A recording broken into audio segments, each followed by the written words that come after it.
아멘.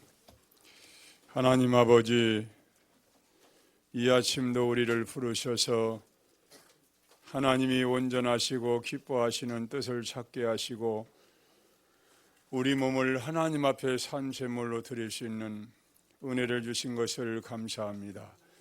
이 시간 우리의 원망과 정성과 중심이 하나님 앞에 기억하심 받게 하시고 주님이 기뻐하시는 예배로 주님이 인도하여 주옵시며 옥토 같은 마음밭이 준비되게 하사 하나님의 말씀이 살아있는 말씀으로 우리의 생각과 마음을 치유하시며 삶을 치유하셔서 참 제자의 응답을 누리는 복된 시간 되게 해 주옵소서.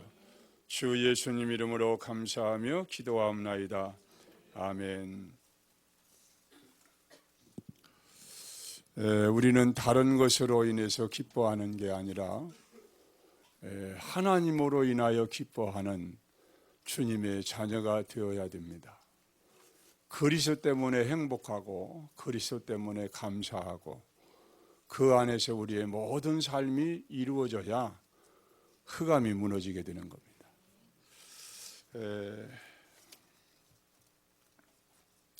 지난주에 말씀드린 것처럼 지금 이 시대를 여러분들이 잘 분별하면서 이 때가 어느 때인가를 깨달아야 됩니다.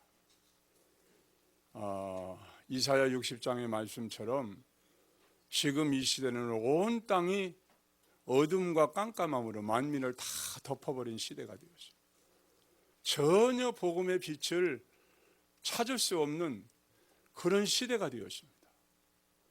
교회가 있고 전도자가 있어도 올바른 복음을 선포하는 그런 복음의 비밀이 현장에 없기 때문에 모든 세계 사람들은 전부 다 보이지 않게 보이게 갈등하고 방황하고 있습니다. 그런 사실을 우리가 확인해야 돼요. 성경은 분명히 인생에 대한 답을 주고 있습니다. 삶의 이유를 말씀하고 있습니다. 내가 무엇 때문에 살아야 되는지 그 이유와 방법을 우리에게 말씀하고 있기 때문에 지금이야말로 진짜 우리가 은혜 받을 때예요. 이때 우리가 은혜를 받지 않으면 우리도 잘못된 각인과 뿌리 체질 때문에 평생을 흔들리면서 방황하게 됩니다.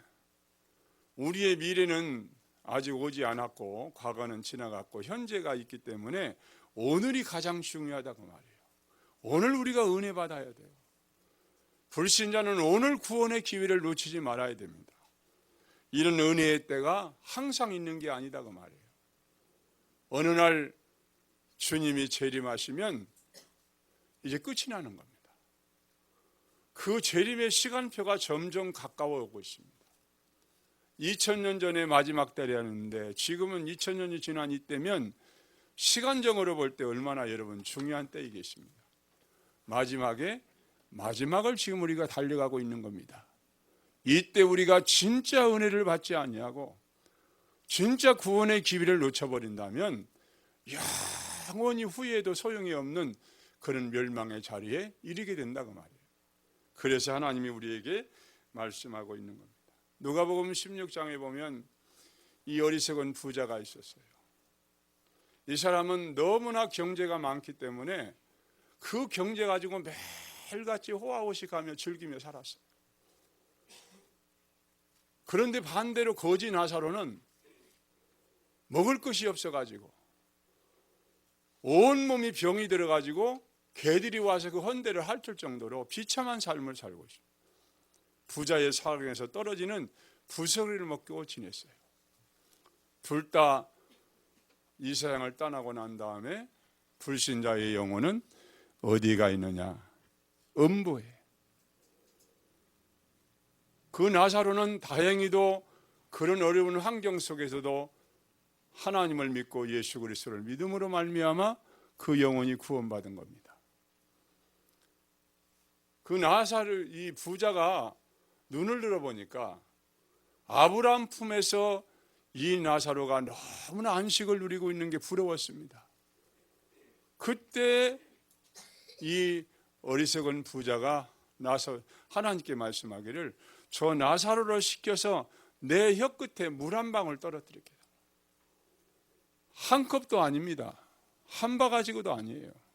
여러분 목마를 때 한 방울 여러분 혀 끝에 떨어지면 더 갈증을 느껴요. 그런데 한 컵도 아니고 한 바가지도 아닌 한 방울만 떨어뜨려 달라고. 이게 여러분 지옥의 현장입니다. 여러분 우리가 천국 지옥 그냥 막연하게 생각할 게 아니라 구체적으로 알아야 됩니다. 분명히 천국이 있고 지옥이 있는 걸 믿으시기를 바랍니다. 그게 없다면 예수 믿을 필요가 없어요. 굳이 예수 믿고 신앙생활 할 필요가 없어요. 우리 영혼이 거하는 하나님에 계신 천국이 있기 때문에 우리가 목숨을 다하여서 하나님 사랑하고 주님 사랑하는 거예요. 그리고 지옥에서 우리를 해방시켜 주신 그 은혜가 너무 크기 때문에 우리의 모든 남은 여생의 삶을 주님 앞에 드리는 겁니다. 그게 신앙생활이에요. 어려운 게 아닙니다, 여러분.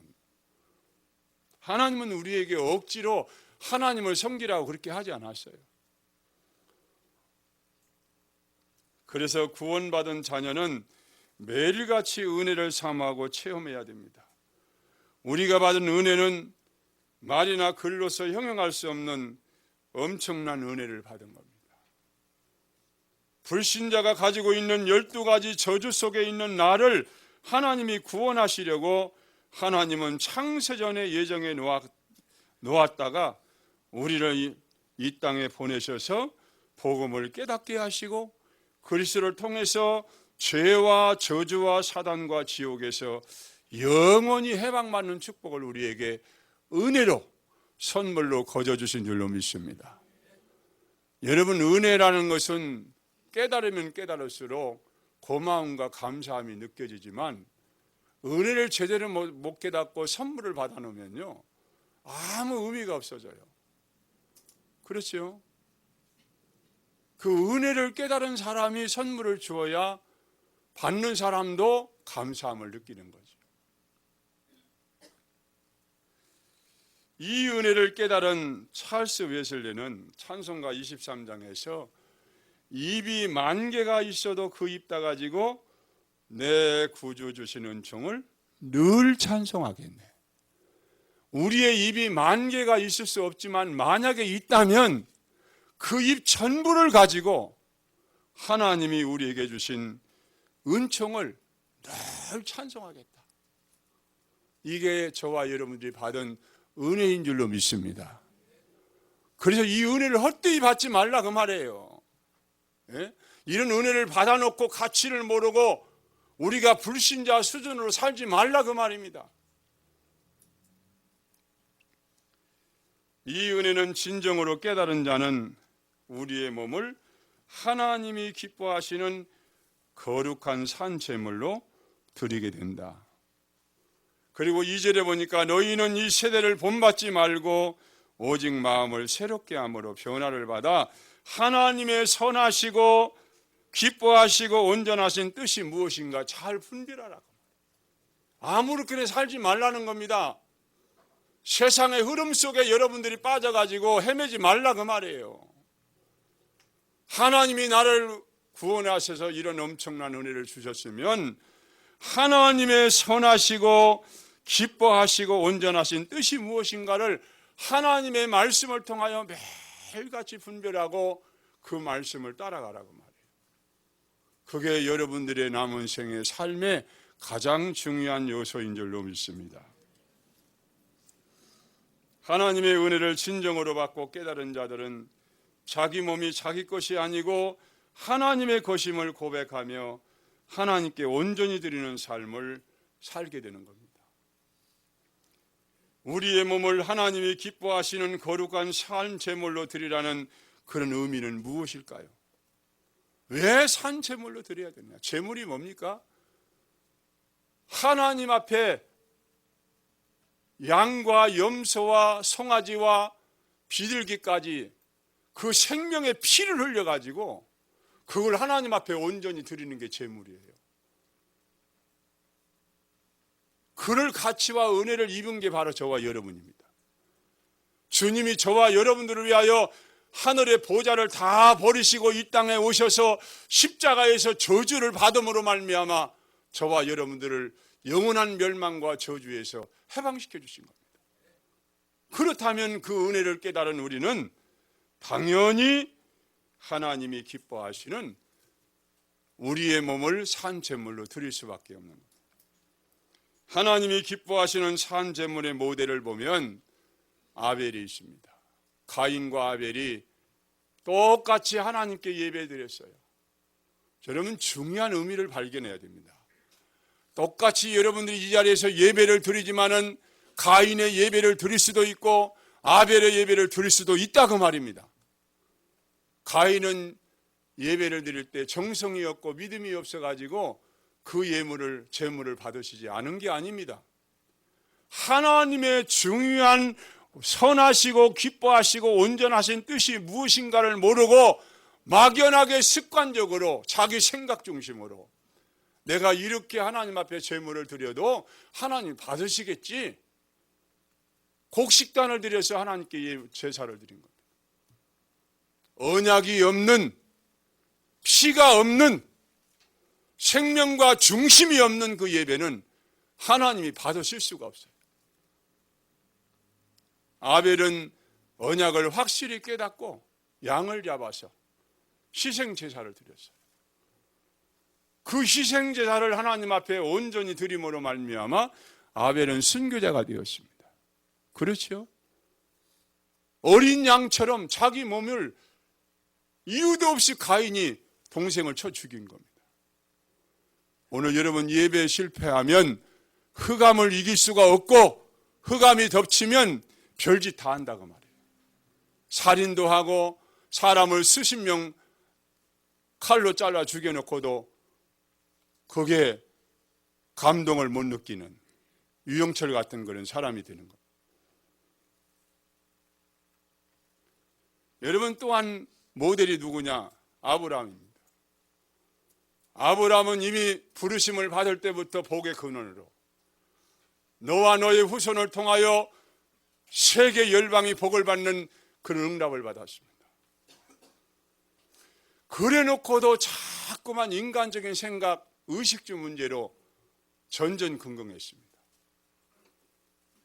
어느 날 깨달은 겁니다.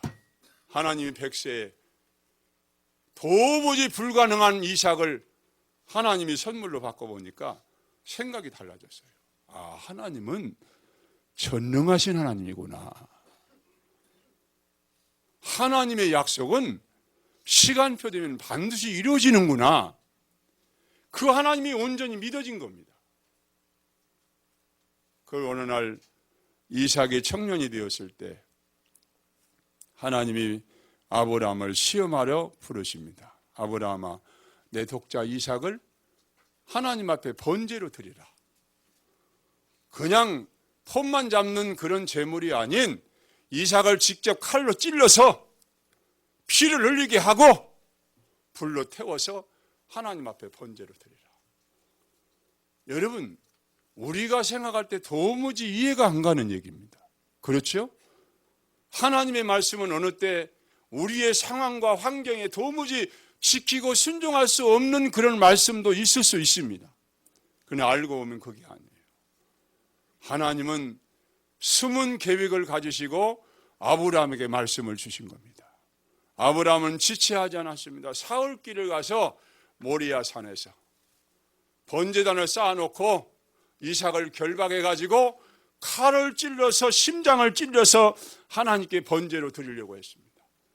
그때 그 중심을 하나님이 보시고 아브라함아, 내 이삭 독자에게 손대지 마라. 내가 이제야 내 독자보다도 나를 더 사랑하는 것을 내가 이제야 확인했노라. 그러면서 하나님이 축복하시는 걸 보게 됩니다. 뭘 말하지요? 도무지 우리의 이성과 우리의 환경과 우리의 수준 가지고 하나님께 순종할 수 없는 그 순종을 하나님이 중요하게 보신 겁니다. 하나님은 우리의 믿음을 보시기를 원하시지 여러분 행위 보는 걸 원하시는 게 아니에요. 행위가 우선이 아닙니다. 행위 이전에 믿음이 중요하다 그 말입니다.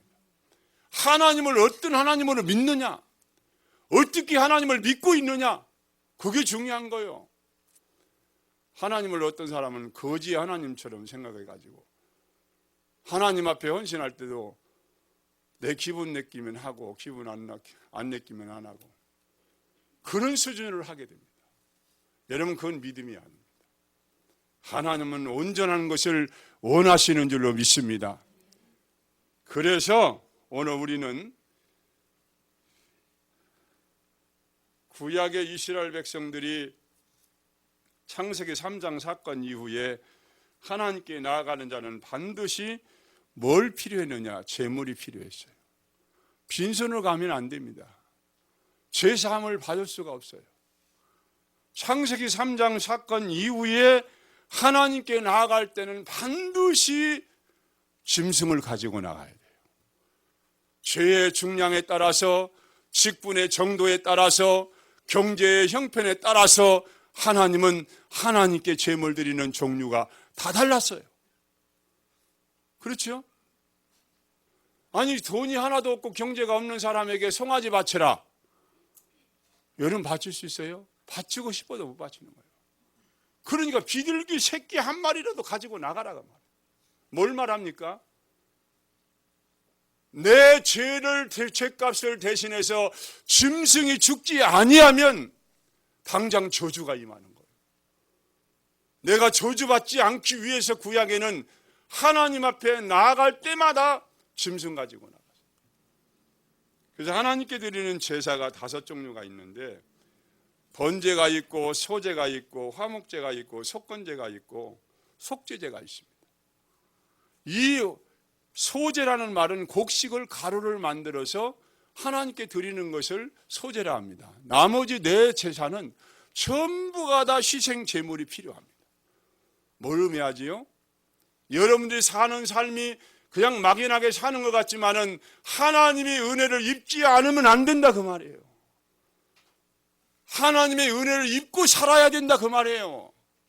그러기 위해서는 하나님 앞에 송아지를 잡아드리고 양을 잡아드리고 염소를 잡아드리고 비둘기 새끼라도 하나님 앞에 제물로 드리지 않으면 저와 여러분들에게 있는 흑암 저주의 세력이 무너지지 않는다고 말해요.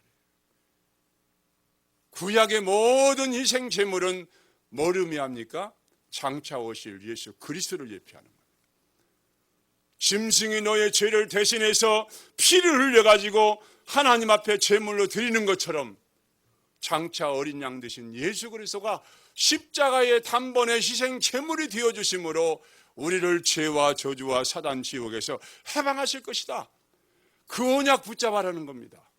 아멘? 그 언약 놓치면 흑암에게 속는 겁니다. 흑암을 이길 수가 없어요. 가인의 예배를 왜 하나님이 받지 아니했습니까?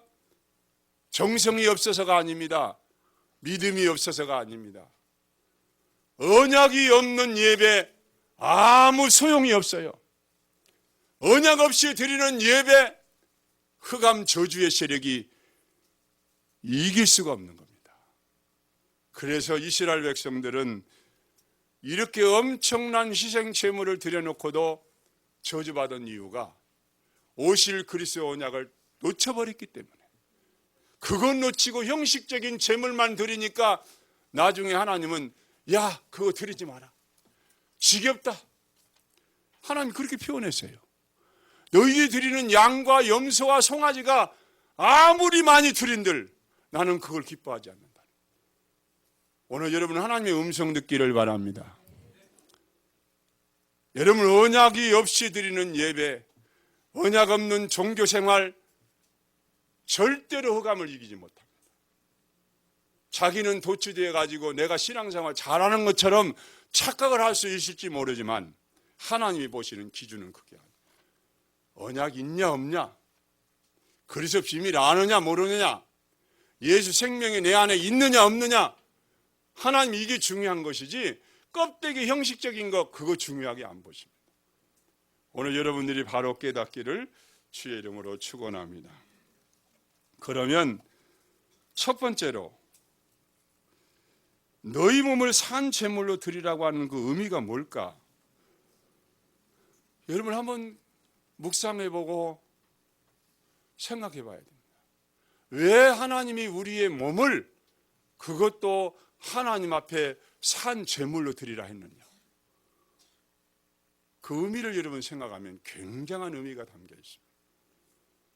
우리의 신앙생활하는 기준이 뭡니까? 여러분이 삶의 의미를 진정으로 깨닫고 바로 응답받는 신앙생활의 참된 기준이 뭡니까? 하나님은 그걸 말씀하셨어요.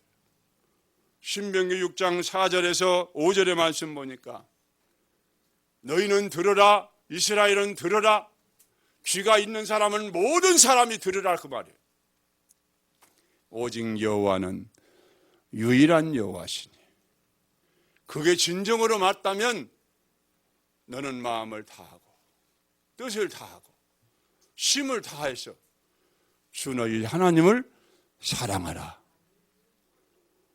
여러분 그렇게 사랑하시기를 바랍니다.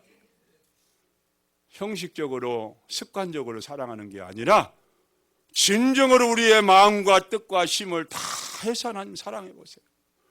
여러분 그 안에 모든 게 다 있습니다.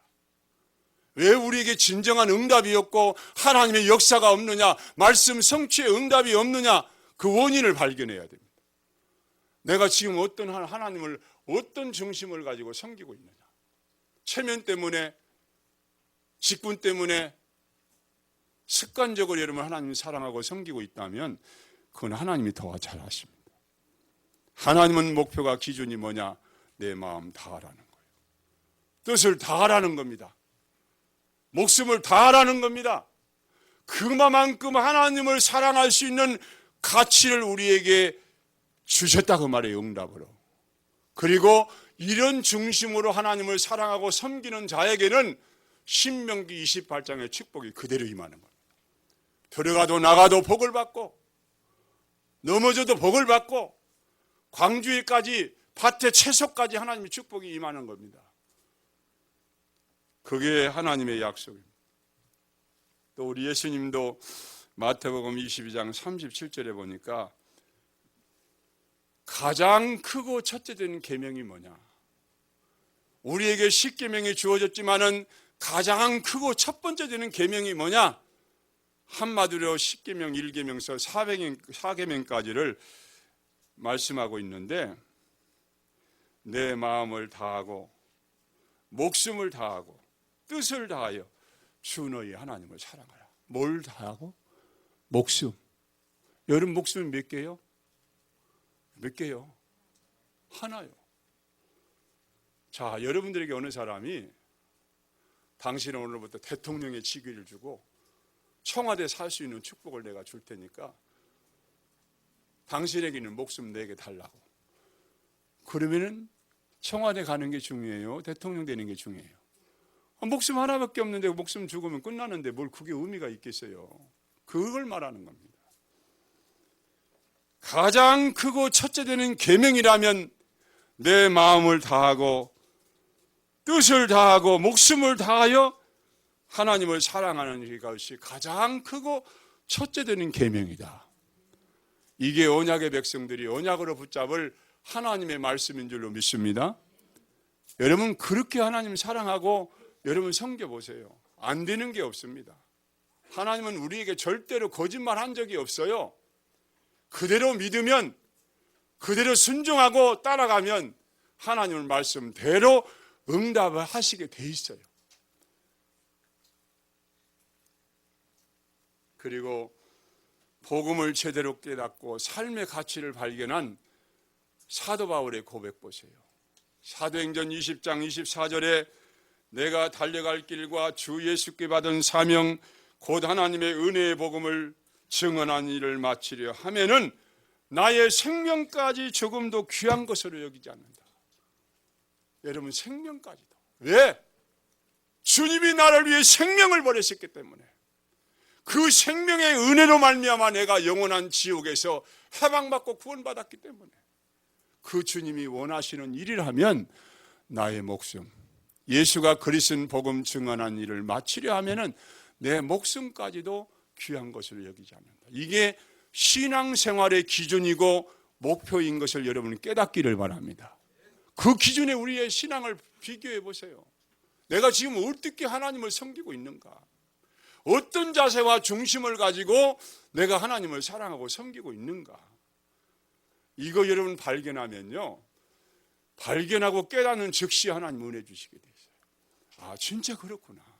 하나님은 분명히 살아계신데, 우주 만물을 주관하고 계시는데, 인간의 생사화복을 주관하고 계신 하나님이 맞는데, 내 신앙생활과 하나님을 섬기는 그 기준과 목표가 이게 잘못되어 있구나. 그거 발견해야 돼요. 너희 몸을 하나님께 산 제물로 드리라는 의미는 그런 의미를 포함하고 있는 겁니다. 우리의 신앙생활을 점검해 보라는 겁니다. 확인해 보라는 겁니다. 하나님의 기준에 비해서 여러분의 영적인 상태가 어떤 상태에 와 있는가 점검해 보고 확인해 보라는 거예요. 그리고 다시 시작하라는 겁니다. 오늘 우리는 하나님의 말씀을 사실적으로 받기를 주의 이름으로 축원합니다. 문제가 뭐냐? 하나님 말씀을 뒤로 듣고 흘러버리는 겁니다. 잊어버리는 겁니다. 그걸 언약으로 안 붙잡기 때문에 그렇습니다. 여러분이 주일날 강단 메시지 제목만 붙잡아도요, 하나님 응답하시게 돼 있어요. 그거 놓쳐버리고 살잖아요. 막 너무 바빠가지고, 의식주가 너무 바빠가지고. 제가 지난주일에 제가 지금 요양병원에 2인실에 있는데 저 혼자 있어요. 어떤 기도가 나오냐면, 하나님 지금 은혜 받을 만한 때고 구원의 날인데 이 현장에도 반드시 갈급한 자가 있고 제자가 있을 텐데 하나님 이 방이 미션홈으로 사용하도록 해달라고.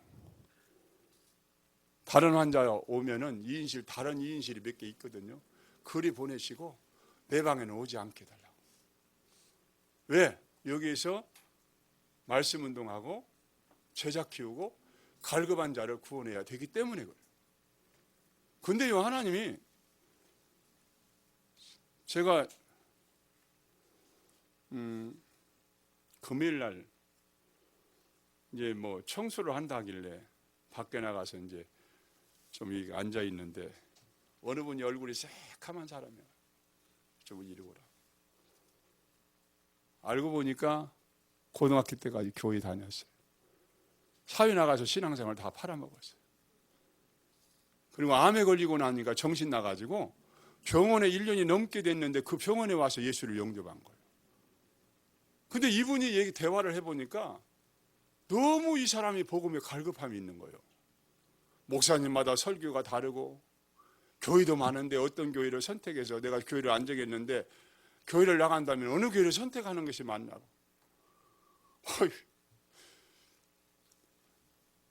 이 사람 복음만 제대로 깨달으면 갈급한 사람이고 제자가 될 수 있다 생각돼 가지고, 당신이 진정으로 그걸 알기를 원하냐?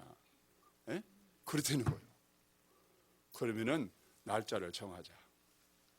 수요일날 오전 11시에 내 방에 오라 그랬어요. 그때 그러겠다는 거예요. 여러분, 하나님의 뜻이 무엇인가를 바로 깨닫고 기도하면 즉각 응답하십니다. 에? 우리가 하나님에 대한 중심이었고 하나님이 원하시고 기뻐하시고 온전하신 뜻이 무엇인가를 늘 삶을 통해서 확인하고 그 부분을 찾기 위해서 기도하고 그 부분을 놓고 중심을 가지고 인도받으려고 하면 왜 하나님이 응답 안 하겠냐 이거예요. 왜 하나님이 역사 안 하겠냐 그 말이에요. 오늘 그 사실을 믿으시기를 바랍니다. 두 번째로, 자신의 몸을 산 제물로 드린 믿음의 사람들의 증거를 붙잡기를 바랍니다. 렘넌트 7명 보세요. 이들은 의식주를 위해 산 게 아닙니다. 하나님의 뜻이 무엇인지, 하나님이 기뻐하는 일이 무엇인지, 하나님이 나를 부르신 이유가 무엇인가를 바로 깨닫고 그 언약만 붙잡고 인도받았는데 이들이 전부 다 하나님께 쓰임받았어요. 절대로 실패하지 않았습니다. 가난하지 않았습니다. 무능하지 않았습니다. 전부 다 승리했다고 말이에요. 그 증거 붙잡기를 바랍니다. 내 수준과 형편과 환경이 문제가 아닙니다. 하나님은 우리의 중심 보고 역사하시는 거예요. 중심이 틀린 사람은 아무리 엘리트가 되고 성공한 사람이라 할지라도 하나님은 절대로 쓸 수가 없어요. 그러나 무능해 보이고 무가치해 보여도 내 중심이 하나님 앞에 올바로 서 있다면 하나님은 그걸 보고 사용하시는 줄로 믿습니다. 히브리서 11장의 믿음의 영웅들 보세요. 이들은 구약의 모든 믿음의 영웅들인데 오실 메시아에 대한 언약 하나 붙잡고 그들이 평생을 하나님 앞에 자기의 몸을 산 제물로 드렸는데 그 사람들의 영적인 상태와 믿음을 어떻게 표현하고 있느냐. 히브리서 11장 38절에 이런 사람들은 세상이 감당할 수 없는 사람이다. 세상이 감당할 수 없는 사람이다. 세상이 이길 수 없는 사람이다. 그렇게 표현하고 있습니다. 그리고 초대교회 로마서 16장의 사람들 보세요. 이 사람들은요, 사람 눈치 보지 않았습니다. 복음이 맞고 하나님의 계획이 전도와 선교에 맞다는 이 결론을 가진 사람들은 한 번도 흔들린 적이 없어요. 시험 든 적이 없어요. 낙심한 적도 없어요. 이들을 통하여 하나님은 세계복음화의 언약을 이루신 줄로 믿습니다. 이 성경의 증거 붙잡아야 돼요. 여러분 몸을 하나님 앞에 산 제물로 드리는 중심 가지면 하나님이 응답하고 역사하신다 그 말이에요. 여러분 누구를 통해서 하나님 일하시겠습니까? 우리의 마음과 중심이 온전히 하나님을 향하고 내가 남은 생에 이 은혜 받았기 때문에 복음을 위해서 하나님의 교회를 위해서 지역복음화 민족 세계복음화를 위해서 내가 헌신하며 살아야 되겠구나. 그런 중심 하나 똑바로 가지면요 하나님 그 자체를 기뻐하십니다. 그 중심 보고 역사하게 돼 있어요. 틀림없는 사실. 그래서 이들이 받은 응답은 시대적인 응답을 받았어요. 소수였지만은 요셉과 모세를 통하여 애굽 강대국을 무너뜨렸습니다. 하나님 역사 증거 보세요. 예? 사무엘과 다윗 보세요. 사무엘은 나시린으로 하나님 앞에 온전히 산 제물로 드렸는데 그 시대의 제사장적인 사명을 감당했고 왕적인 사명을 감당하고 선자적인 사명을 감당해서 그 시대를 살렸잖아요. 증거 붙잡아야 돼요, 여러분. 그리고 이 사람들은 영적인 서밋에 서가지고 세상을 살리는 그런 응답을 받았고 영원히 남는 기념비를 남겼습니다. 그렇죠? 그런 믿음의 사람 되기를 주의 이름으로 축원합니다. 그러면 세 번째로 우리는 어떻게 우리의 몸을 산 제물로 드릴까? 그게 중요하잖아요. 산 제물로 드리라 했는데 구체적으로 우리의 몸을 어떻게 산 제물로 드리느냐? 첫째로 여러분 몸을 하나님께 드리기 바랍니다. 몸을 드리세요. 우리의 몸을 하나님이 예배하는 자리에, 기뻐하는 예배 자리에 항상 있기를 바랍니다. 예배하는 것을 등한히 여기지 마세요. 우리의 몸을 하나님 앞에 드리는 거 너무나 중요한 겁니다. 여러분 육신적인 문제가 왜 오느냐 여러 가지 이유가 있겠지만은 너무나 우리의 몸을 세상과 육신적인 것에 많이 들여놓고 하나님께 드리는 건 인색한 거예요. 주일날 한번 예배 드리는 것도 시간 막 5분 전에 또 시간 지나서 여러분 그런 부분도 여러분 예배 중요성을 안다면 우리가 많이 생각해야 됩니다. 적어도 여러분들은 예배 시간에 10분 전에 와서 말씀 찾아보고 그리고 하나님 앞에 은혜를 사모하고 하나님 오늘 또 내가 몸을 하나님께 드리기를 원합니다. 나에게 은혜를 주옵소서. 여러분 이런 사모하는 중심을 가지고 우리의 몸을 드릴 때 그게 하나님이 기뻐하는 영적인 예배라는 겁니다. 요한복음 4장에서 하나님은 우리에게 말씀합니다. 영과 진리로 예배하는데 이런 예배하는 자를 하나님이 찾으신다. 예배 때마다 찾으시는 거예요. 우리의 몸을 하나님께 드려놓고 생각과 마음은 딴 데 있어야 돼요. 세상 염려, 근심, 문제 이런 것에 꽉 잡혀 있으면 그 하나님 몸 부분적으로 드리는 겁니다. 산 제물로 드리는 게 아니라고 말이에요. 여러분 몸을 하나님이 기뻐하는 일에 드리시기를 바랍니다. 그래서 주일 성수는 생명같이 여겨야 돼요. 사람 기준이 되면 안 됩니다. 뭐 결혼식이 있다. 결혼식 여러분 토요일날 가세요. 그래도 오해 안 사요. 주일날 예배 빠지고 가서 여러분 예식장에 참여한다고 해서 좋아하는 게 아닙니다. 하나님을 기쁘시게 하는 게 우선이 되어야 됩니다. 우리의 모든 삶의 중심이 주일은 생명같이 알고 여겨야 돼요. 그래서 자녀들도 교육을 시켜야 돼요. 주일은 이게 하나님의 날이다. 내 날이 아니다. 엿새 동안도 하나님의 날이지만은 엿새 동안은 육신을 위해서 내가 살지만은 주일만큼이라도 온전히 하나님께 드리는 날이다.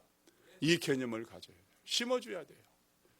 주일이 뭔지도 몰라가지고 막 주일날도 아무데나 다니고 자기 하고 싶은 대로 다 하고 그게 하나님께 몸을 드리는 게 아니에요. 그리고 공예배에 성공해야 됩니다. 그 다음에 두 번째로는 가장 귀하게 여기는 물질을 하나님께 산 제물로 드리라. 구약시대 사람들은 짐승 기르는 목적이 하나님께 제물 드리기 위해서 드렸어요. 자기의 어떤 수입원도 되겠지만 가장 중요한 핵심은 하나님께 제물로 드리기 위해서예요. 그 말이 뭐지요? 삶의 모든 중심과 관심을 하나님께 집중했다고 말해요. 유대인들이 영적으로는 실패했지만 육신적으로는 세계를 장악하고 있습니다. 정치, 경제, 문화 모든 분야를 그들이 왜 그런 응답을 받는 줄 아십니까? 헌금 생활 제대로 하는 거예요. 유대인들은요. 바리새인들은 어느 정도냐면은 모든 작물의 11조까지 전부 하나님께 드려요. 그 말의 의미는 뭐죠? 자기가 소득한 모든 것의 11조를 하나님께 드리는 일을 지금까지 수천 년 동안 해왔습니다. 그러니까 하나님의 약속대로 유대인들의 정치, 경제, 문화, 유대인들은 전 세계 3%밖에 안 돼요. 그런데 미국의 경제를 다 장악하고 있습니다. 문화를 장악하고 있습니다. 정치를 장악하고 있습니다. 왜 그렇죠? 하나님의 말씀대로 축복을 받은 거예요. 그거 깨달아야 됩니다. 그래서 여러분들은 소득의 11조가 내 것이라고 하는 개념을 바꿔야 됩니다. 모든 소득의 11조는 하나님의 몫입니다. 하나님의 몫을 내가 가로채는 것이 도둑이라 그랬습니다. 성경 찾아볼래요? 말라기 3장 찾아보세요.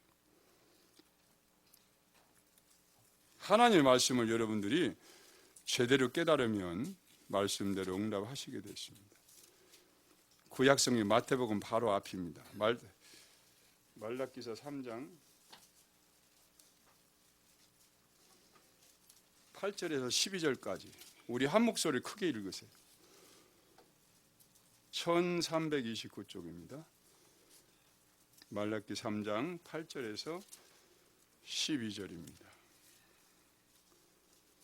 같이 합독합니다. 사람이 어찌 하나님의 것을 도둑질하겠느냐?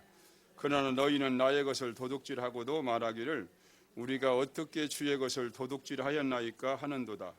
이는 곧 11조와 봉헌물이라.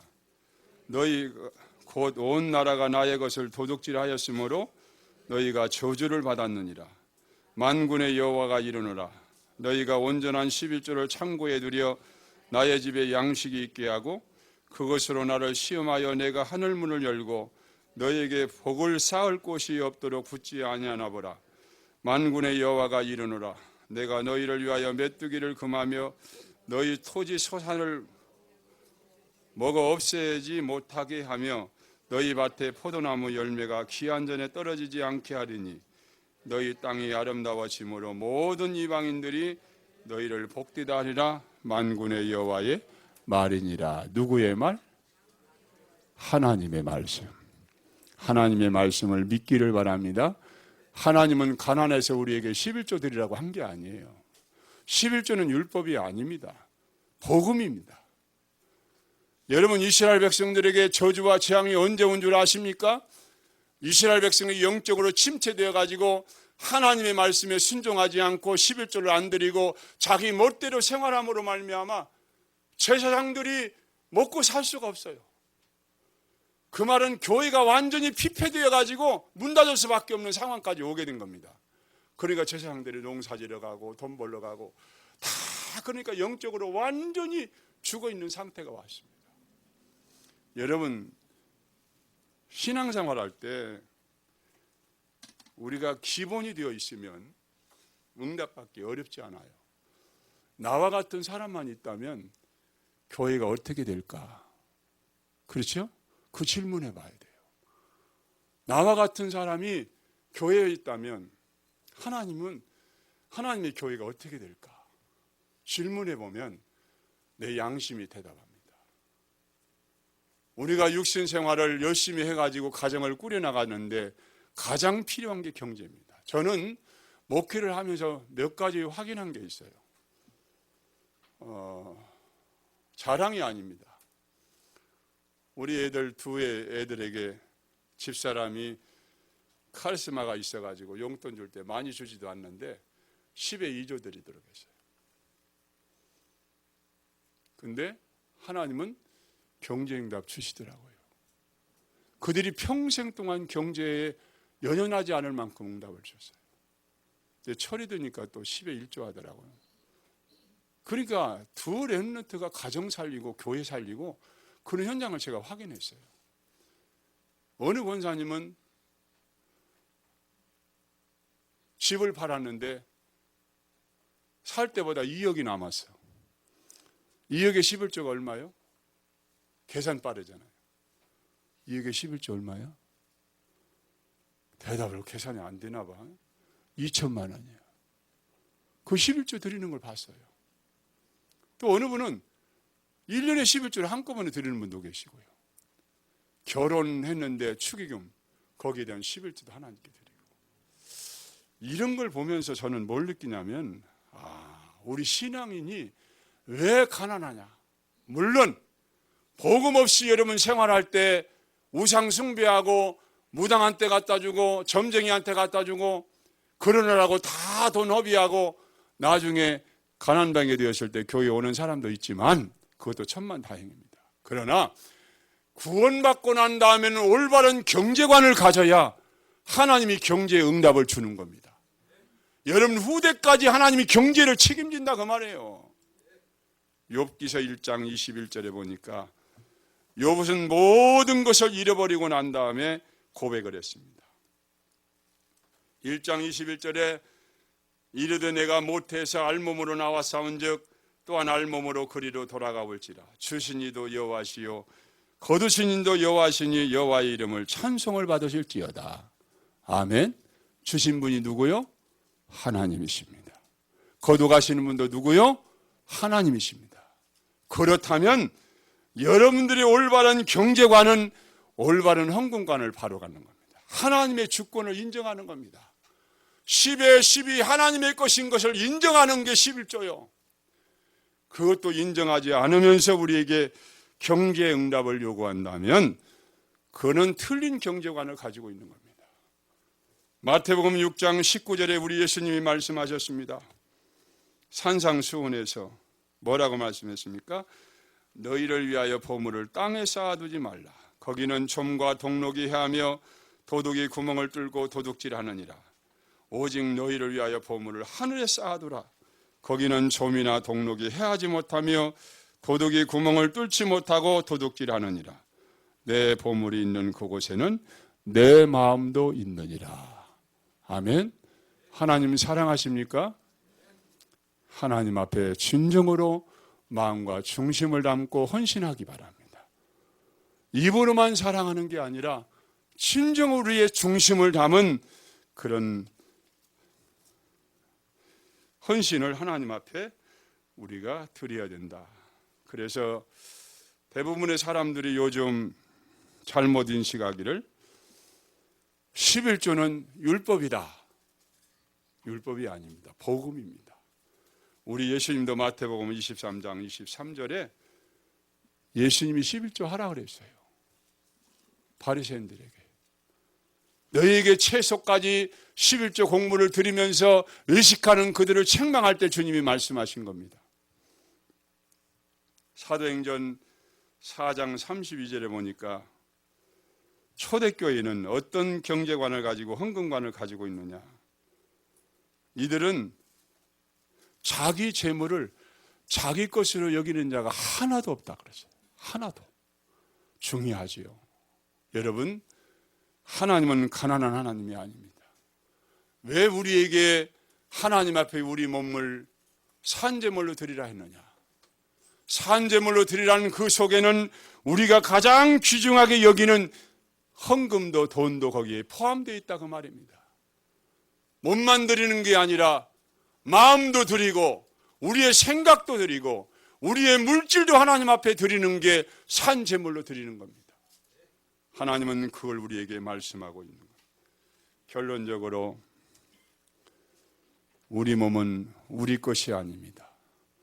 주님의 것입니다. 주님이 핏값으로 우리를 사셨다 그랬어요. 너는 내 것이라. 그렇게 말씀합니다. 그렇다면 우리의 몸과 시간과 재능과 물질을 하나님이 기뻐하는 데 드리는 게 마땅한 겁니다. 그건 특별한 게 아니에요. 그리고 11조는 헌금이 아닙니다, 여러분. 하나님의 몫이에요. 하나님의 몫을 내 것이라고 취하기 때문에 우리에게 경제 응답이 끊어진다고 말해요. 우리가 잘 깨달아야 됩니다. 여러분, 교회가 어려워서 여러분들 이 말씀 전하는 게 아닙니다. 제 중심은 여러분 모두가 다 영육간의 유대인 같은 그런 응답 받기를 원합니다. 천대까지 하나님의 축복을 누리기를 원합니다. 그 응답을 여러분들이 몰라가지고 놓치는 경우가 너무나 많은 겁니다. 하나님의 말씀을 하나님의 말씀으로 안 듣고 안 믿고 순종하지 않았기 때문에 우리에게 많은 경제의 어려움이 우리 후대까지 계속 이어진다면 그것처럼 안타까운 일이 어디 있겠냐고 말입니다. 그래서 갈라디아 6장 8절에 보니까 자기 육체를 위하여 심는 자는 육체로 썩어진 것을 거두고 성령을 위하여 심는 자는 성령으로부터 영생을 거두게 된다. 심으라고 하면 많이 심어요. 여러분, 하나님 앞에 많이 심기를 바랍니다. 여러분은 몸과 시간과 재능을 하나님께 드리시기를 바랍니다. 여러분들이 가장 중요하게 여기는 그 돈이 우상이에요. 지금은 그걸 하나님의 몫을 온전히 드리는 그런 삶을 살아가면 하나님은 시험해 보라고 그랬어요. 하나님이 축복하시느냐 안 하느냐 여러분 확인해 보라는 겁니다. 그래서 우리는 이 시대를 본받지 말고 하나님이 기뻐하시고 선하시고 원하시는 것이 무엇인가를 잘 분별해서 그 말씀대로 인도받아가지고 여러분의 삶이 최고로 하나님께 쓰임받기를 주의 이름으로 축원합니다. 기도합시다. 하나님 아버지, 인간이 어리석고 미련하기에 우리에게 정확한 하나님의 말씀을 주신 것을 감사합니다. 하나님을 알되 부분적으로 알지 않게 하시고 하나님을 믿되 형식적으로 믿지 않게 하시고 우리의 마음과 뜻과 목숨을 다하여 우리의 몸을 하나님께 제물로 드릴 수 있는 믿음을 우리에게 허락해 주옵소서. 이 세대를 본받지 말게 하여 주옵소서. 하나님이 원하시고 기뻐하시고 선하신 뜻이 무엇인가를 분별할 수 있는 지혜를 주셔서 최고로 하나님 앞에 헌신하고 쓰임받고 응답받는 증인과 제자가 되게 주옵소서. 예수님 이름으로 기도하옵나이다. 아멘.